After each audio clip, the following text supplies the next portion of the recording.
നായയുടെ ശരീരം മൊത്തത്തിൽ നജസല്ല. ശറഅ് അങ്ങനെ പഠിപ്പിക്കുന്നേ ഇല്ല, അങ്ങനെ അഭിപ്രായപ്പെട്ടവരുണ്ടെങ്കിലും. മറിച്ച് നായയുടെ നജസ് എന്ന് പറയുന്നത് ഒന്ന് അതിൻ്റെ ഉമിനീരാണ്, അതേപോലെ തന്നെ അതിൻ്റെ മൂത്രമാണ്, അതിൻ്റെ വിയർപ്പാണ്, അതിൻ്റെ രക്തമാണ്. അതല്ലാത്ത അതിൻ്റെ തൊലികളോ മറ്റു ഭാഗങ്ങളോ നജസല്ല. അവിടെ തൊട്ടാലും ആ ഭാഗം നായ നമ്മുടെ ദേഹത്ത് വന്ന് തൊട്ടാലും നമ്മൾ അതിനെ തൊട്ടാലും അവിടെ കഴുകേണ്ടുന്ന ഒരു ആവശ്യം വരുന്നില്ല. അതിനുള്ള തെളിവ് ഇമാം മുസ്ലിം റഹ്മത്തുള്ളാഹി അലൈഹി അദ്ദേഹത്തിന്റെ സ്വഹീഹിൽ ഉദ്ധരിക്കുന്ന ഹദീസാണ്. ആ ഹദീസിന്റെ അടിസ്ഥാനത്തിലാണ് പണ്ഡിതന്മാർ ഈ കാര്യം പറയുന്നത്. നബി സല്ലല്ലാഹു അലൈഹി വസല്ലം പറയുന്നത്, ഒരു നായ നിങ്ങളുടെ പാത്രത്തിൽ തലയിട്ടാൽ ആ പാത്രത്തെ ശുദ്ധിയാക്കേണ്ടത് 7 തവണ കഴുകിക്കൊണ്ടാണ്. അതിൽ ആദ്യത്തേത് മണ്ണുകൊണ്ടായിരിക്കട്ടെ. അപ്പോൾ ഇവിടെ വളരെ കൃത്യമായി പറഞ്ഞത് ഇദാ വലഗ ഫീഹിൽ കൽബു, നായ തലയിട്ടാൽ എന്നാണ്. അഥവാ നായ നക്കുകയോ അതിൻ്റെ ഉമിനീരാവുകയോ ചെയ്യുന്ന ഒരു അവസ്ഥയുണ്ടായാൽ. എന്നാൽ നബി സല്ലല്ലാഹു അലൈഹി വസല്ലം ഒരിക്കലും പറഞ്ഞില്ല ആ നായ കയറി വന്ന ഭാഗങ്ങളൊക്കെ കഴുകണം എന്ന് പറഞ്ഞില്ല.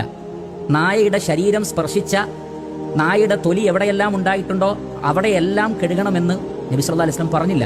അള്ളാഹുവിൻ്റെ റസൂൽ എന്തു പറഞ്ഞു എന്നതുപോലെ തന്നെ എന്തു പറഞ്ഞില്ല എന്നുള്ളതും പ്രധാനപ്പെട്ടതാണ്. അപ്പോൾ ഈ വിഷയവുമായി ബന്ധപ്പെട്ട് വന്ന എല്ലാ ഹദീസിലും ഉപയോഗിച്ച പദം എന്താണ്? നായ തലയിട്ടാൽ എന്നാണ്, അഥവാ അതിൻ്റെ ഉമിനീരായാൽ കഴുകേണ്ടത് എന്നാണ്.